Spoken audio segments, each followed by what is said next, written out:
함께 나누실 말씀 시편 77편 1절부터 9절까지 말씀입니다. 우리 함께 합독하시겠습니다. 내가 하나님께 도와달라고 부르짖었습니다. 내 목소리로 하나님께 내 말을 들어달라고 부르짖었습니다. 그랬더니 내게 귀를 기울이셨습니다. 내가 고난 가운데 여호와를 찾았습니다. 밤새도록 지치지 않고 손을 뻗었고 내 영혼은 위로받기조차 거절했습니다. 나는 주를 생각하면서 속상해했습니다. 원망할 수밖에 없었고 내 영이 어쩔 줄 몰랐습니다. 주께서 눈을 감지도 못하게 하시니 너무 괴로워서 말도 못하겠습니다. 내가 옛날 오래전 일을 생각해 봅니다. 밤에 부르던 내 노래를 기억해 봅니다. 내가 마음으로 깊이 생각하며 영에게 곰곰이 물어봅니다. 여호와께서 영원히 버리시려나 더 이상 은총을 베풀지 않으시려나 그 신실하신 사랑이 영원히 그쳤는가? 그 약속이 영원히 끝장나 버렸나? 하나님께서 은혜 베푸시기를 잊어버리셨나? 진노하셔서 그 부드럽던 자비의 마음을 거두셨나? 아멘. 할렐루야. 오늘도 우리에게 새날을 주신 하나님께 감사드리며 오늘 하루가 하나님의 은혜 가운데 충만한 모두가 되시기를 바랍니다. 우리에게 새날을 주신 하나님, 이 하나님을 다시 한번 더 찬양합니다. 여러분 오늘 하루 하나님과 동행하는 기쁨과 평안이 넘치시기를 축복하면서 지난밤 우리가 어떠한 밤을 보냈는가 돌아보게 됩니다. 평안한 잠을 주무셨는지 아니면 깊은 고민과 또 걱정 가운데 잠을 설치셨는지 사랑하는 여러분 지난밤 어떤 밤을 보내셨습니까? 하나님과 동행하는 믿음의 삶일지라도 고난과 어려움과 외로움과 두려움과 슬픔과 이와 같은 것이 있는 것이 우리의 삶이죠. 믿음을 가지고 있지만 또 하나님과 동행하지만 우리에겐 고난도 있고 어려움도 있고 또 외로운 시간도 있고 두렵기도 하고 또 슬픔도 있고 힘겹기도 한 그것이 우리의 삶입니다. 바다에 나서는 어부들에게 가장 치명적인 것은 거센 파도입니다. 하지만 그럼에도 날마다 바다를 향해 나아갈 때 파도를 헤치면서 바다로 나아가는 것이 그들에게는 일상이고 자연스러운 것이죠. 마찬가지로 믿음의 사람일지라도 고난의 바람이 불어오고 시련의 파도가 덮쳐옵니다. 그리고 이 바람을 뚫고 파도를 넘어 나아가는 것이 우리에게도 또한 자연스러운 일이고 우리의 일상이기도 합니다. 물론 이런 어려움이 없기를 바라죠. 하지만 이런 어려움이 있는 것을 우리가 알고 이와 같은 어려움이 올 때에 우리는 파도를 넘듯이 바다를 바람을 넘듯이 나아가는 그런 어부와 같이 우리도 그렇게 삶을 살아서 여기까지 살아가고 있습니다. 고난에 대해서 어떤 태도와 어떤 해석을 하는가에 따라서 생각이 많은 사람이 되기도 하고 기도의 사람이 되기도 합니다. 우리가 어려움이 다가올 때 나는 생각이 많습니까? 아니면 기도가 많습니까? 시편 77편 기자는 하나님께 간절히 도움을 구하는 힘겹고 어려운 상황 가운데 있습니다. 그래서 하나님께 도와달라고 내 말을 들어달라고 간절히 부르짖고 있습니다. 여러분도 이런 인생의 깊은 밤을 보내신 적이 있진 않습니까? 그것이 크든 작든 사실 우리 모두는 이와 같은 인생의 어두운 밤들을 경험하고 여기까지 왔고 또 어쩌면 앞으로도 그런 밤들을 맞이하게 될 것입니다. 고난 가운데 하나님께 부르짖으며 고난 가운데 여호와를 찾았고 내게 귀를 기울여 주셨다라고 믿음으로 고백하고 있습니다. 하지만 아무리 기도하고 부르짖어도 변화도 없고 침묵만 가득한 이런 상황 속에 서면 깊은 상심과 원망으로 가득할 때가 있습니다. 시편 기자가 오늘 이 77편 말씀 보면 그런 상태인 거죠. 어려움이 왔을 때 하나님께 부르짖었고 하나님 나의 목소리를 나의 말을 들어주십시오라고 부르짖었고 그랬을 때 그는 하나님이 내게 귀를 기울이셨다라고 믿음으로 고백을 하고 있지만 또 고난 가운데 그 여호와를 찾았다라고 고백하지만 하나님의 반응이 없는 응답이 없는 하고 부르짖은 대로 상황이 되지 않는 것에 대해 이는 시편 기자는 3절에 보면 주를 생각하면서 속상하고 원망할 수밖에 없고 내 영이 어쩔 줄 몰랐습니다. 라고 상심과 원망의 상태에 있게 됩니다. 상심과 원망이 깊어질수록 점점 괴로움이 차오르게 되는 거죠. 기도하지만 내 기도대로 내가 부르짖는 대로 되지 않을 때 그리고 그 시간이 계속적으로 깊어져 갈 때 괴로움이 차오릅니다. 어쩌면 이것이 우리 모두의 솔직한 모습일 것입니다. 기도하지만 하나님이 침묵하시고 또 기도한 대로 내 상황이 전혀 변하지 않는 이런 가운데 있을 때 우리도 이런 상심을 경험하고 때로는 원망하게 되기도 하고 그로 인해서 괴로움이 찾아오는 이런 시간을 맞을 때가 있습니다. 이 괴로움은 마음과 생각의 고통만이 아니라 이것을 넘어서 영적인 어려움까지 가져오게 되죠. 그래서 이 시편 기자는 내 영이 어쩔 줄 몰랐습니다. 라고 영적인 고백까지 합니다. 여러분 힘겨워서 기도하지만 이 기도 가운데 영적인 방황 속에 기도가 더 되지 않는 이런 상황들이 있죠. 생각과 마음을 넘어 이젠 기도조차도 되지 않습니다. 내 생각과 마음이 나 영적인 부분까지 사로잡는 이런 상태. 그래서 내 영이 어쩔 줄 몰라 어떻게 기도해야 될지도 모르겠고 또 기도가 잘 되지도 않고 이런 상황 가운데 여러분 이것이 반복되면 생각을 생각은 절망으로 또 우울감 속으로 빠져들게 되고 우리의 영은 영적인 방황과 어둠 속으로 빠져들게 됩니다. 여러분 고난 가운데 이렇게 생각과 마음이 고통스럽고 우리의 영은 방황하게 되는 이런 상태. 이렇게 고난이 계속적으로 반복될 때 이와 같은 모습으로 가게 됩니다.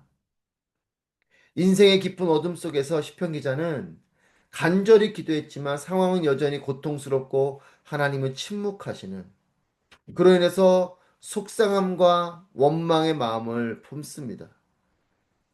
그리고 이 속상함과 원망의 마음은 의심과 오해의 마음으로 번져갑니다. 이것의 확실한 증거가 뭐냐면 오해의 질문들이 하나둘씩 생각을 채우기 시작한다는 것이에요. 하나님을 향해서 하나님을 오해하고 하나님을 의심하는 이런 질문들이 이제 그 안에서 싹트기 시작하는 거죠. 7절부터 9절 말씀을 보면 이와 같은 질문들을 하고 있습니다. 여호와께서 영원히 버리시려나 더 이상 은총을 베풀지 않으시려나 신실하신 사랑이 영원히 그쳤는가 약속이 영원히 끝장나 버렸나 하나님께서 은혜 베푸시기를 잊어버리셨나 진노하셔서 그 부드럽던 자비의 마음을 거두셨나 하나님을 향해서 침묵하시는 그 하나님 내가 이렇게 기도하지만 어떤 변화도 없고 반응도 하지 않으시는 하나님을 보면서 그는 하나님이 날 버리셨는가? 더 이상 이제 하나님은 나에게 은총을 베풀지 않는가? 하나님은 사랑이 이제 그쳐버렸는가? 약속이 사라졌는가? 나에게 은혜 베푸시기를 이제는 잊어버리셨는가? 아니면 나에게 진노하시는가? 그래서 그 부드럽던 자비의 마음을 나에게서 거두셨는가? 여러 가지 질문들이 올라오기 시작합니다. 여러분, 이 7절부터 9절 말씀에 이 질문들을 보면서 이것이 나의 질문이진 않습니까? 이것이 내 안에 있는 생각들이진 않습니까? 나에게도 이런 것들이 있지는 않았습니까? 내가 기도한 대로 일이 되지 않으면 하나님께서 침묵하시면 하나님이 날 버리신 것 같고, 나를 사랑하지 않으시는 것 같고, 다른 사람은 몰라도 나에게 하나님은 죽으신 분이다 라고까지 생각하는 이런 질문들, 이런 말들, 이와 같은 상태까지 가게 되진 않습니까? 사탄이 나에게 하는 분명한 일 중에 하나는 의심의 질문을 슬쩍 던져준다는 것이에요. 거봐라, 너 그렇게 기도해도 하나님이 너의 기도를 듣지 않으신다. 예전에 하나님 널 사랑하실지 몰라도 이제 널 사랑하지 않으셔. 하나님은 너와 함께하지 않으셔. 이제 은혜는 끝났어. 사단이 계속적으로 우리 마음 가운데 의심의 질문을 던져줍니다. 하나님이 널 사랑하는 것 같냐? 하나님이 여전히 계속 널 사랑하실까? 하나님이 너의 기도를 응답하실까? 하나님이 너에게 자비를 베푸실까? 너가 기도하는 것 그것이 의미가 있을까? 여러 가지 의심의 질문들을 던져주죠. 여러분 이제 사단이 우리의 마음 가운데 미혹하는 방법입니다. 의심의 질문을 툭 던지는 것이죠. 여러분 사람의 생각이 참 연약한 것이 처음에는 말도 안 된다고 코웃음 치는 말들도 자꾸만 듣고 자꾸만 그 말을 묵상하면 이것이 믿음이 됩니다.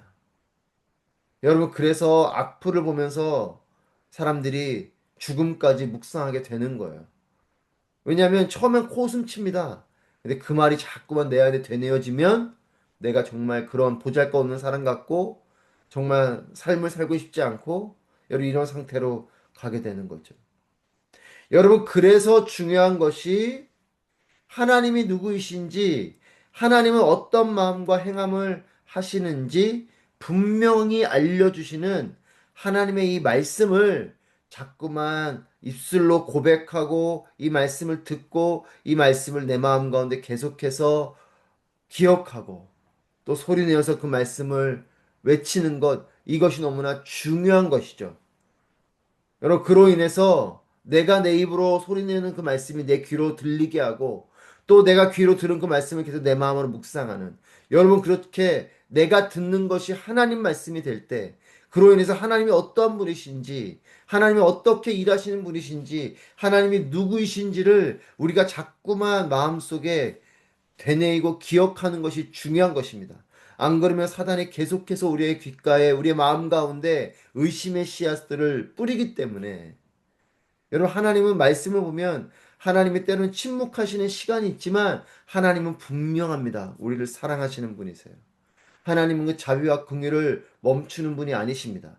단지 하나님의 계획이 있고 하나님의 뜻이 있고 하나님의 시간이 있는 것이지 그 시간이 안 맞다고 그 뜻이 내 생각과 다르다고 내가 아직은 그 하나님의 계획과 뜻을 알지 못한다고 하나님을 원망하거나 하나님이 없다라고 하거나 이렇게 섣부르게 우리가 이런 의심에 또는 이런 원망과 불평에 말들을 쏟아내기 시작하면 우리는 그 말들에 사로잡히게 될 것이에요.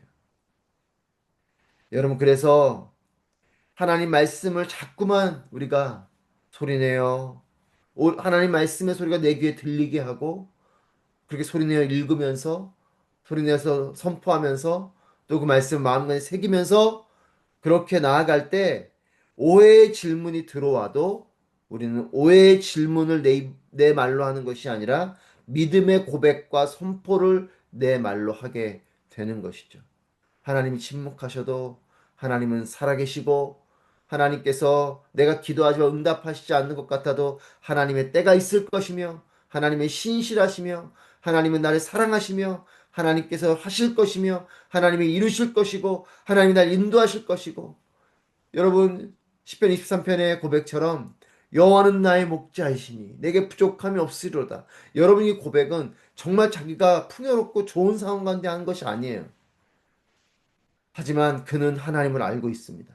하나님은 나의 목자이심을 알고 하나님이 나와 함께 하시기 때문에 내게 상을 베풀어 주시는 분이시기 때문에 내게는 부족함이 없습니다. 이 고백을 할 수 있는 것은 하나님을 알고 있기 때문에 그렇습니다. 사단이 어떠한 질문을 던지고 어떠한 의심을 내 안에 심어도 하나님을 아는 자는 믿음의 선포를 하는 것이에요. 의심의 질문들이 들어오지만 의심의 질문이 나의 말이 되어서 밖으로 던져지는 것이 아니고 의심의 생각들 속에서도 하나님을 믿고 고백하고 선포할 수 있는 것. 여러분, 이것이 믿음의 사람인 것이죠.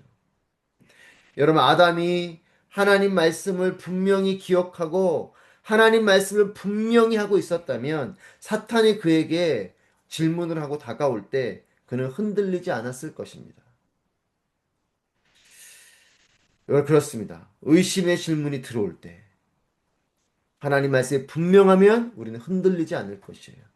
사실 이제 77편을 이제 오늘 보고 내일 또 볼 텐데 오늘 9절까지 말씀을 넘어 이제 보면 이 시편 기자가 그 고백을 하게 됩니다.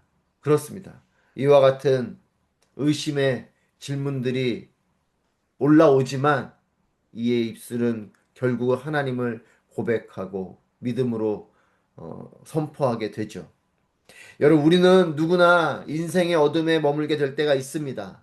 광야 한가운데 홀로 서듯이 때로 하나님께서 내 인생 가운데 내가 광야에 서 있는 그런 상황처럼 하나님께서 침묵하실 때도 있습니다.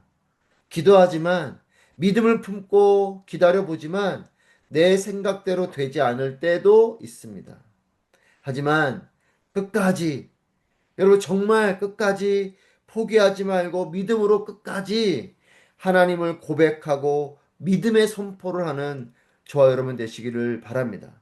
여러분 원망과 의심의 질문이 나의 말로 터져나오는 것이 아니라 의심의 생각들이 또 내 마음이 상심하는 상황 속에서 내 마음 가운데 일어나는 여러 질문들 속에서 하나님을 향하여서 믿음의 고백을 하는 우리 모두가 되기를 바랍니다. 하나님의 신실하신 성품을 선포하는 우리의 삶이 되기를 바랍니다. 여러분, 말씀의 소리로 선포하십시오. 말씀의 소리를 자꾸 들으십시오. 그 말씀의 소리가 내 마음 가운데 어떠한 의심의 질문들이 들어와도 그 의심의 질문들을 녹여내고 하나님을 향한 믿음의 고백을 하게 할 것입니다. 그리 아니하실지라도 이런 믿음의 고백까지 가는 것은 하나님을 향한 분명한 믿음이 있기 때문에 할 수 있는 고백입니다. 여러분, 그와 같은 하나님을 향한 믿음을 품을 때 하나님이 어떤 분이신지 하나님 말씀의 소리가 나를 둘러싸고 있을 때 우리의 삶은 분명히 하나님께서 살아계심으로 인생의 어둠 가운데 있을 때 하나님의 빛이 내게로 임하게 될 것입니다. 여러분, 어둠이 계속 어둠은 아닙니다. 그 어둠을 뚫고 우리는 빛을 향해 나아갈 것입니다. 여러분, 깊은 터널을 통과할 때 큰 산을 하나 넘게 되듯이 인생의 어둠은 계속 어둠 가운데 있지 않습니다. 하나님께서 빛까지 빛으로 인도해 가실 것입니다. 하나님의 빛이 임하게 될 것입니다. 믿음을 품고 인생의 밤을 하나님을 고백하고 선포하며 나아가는 우리 평생의 삶이 되기를 주님의 이름으로 축복합니다. 기도하겠습니다.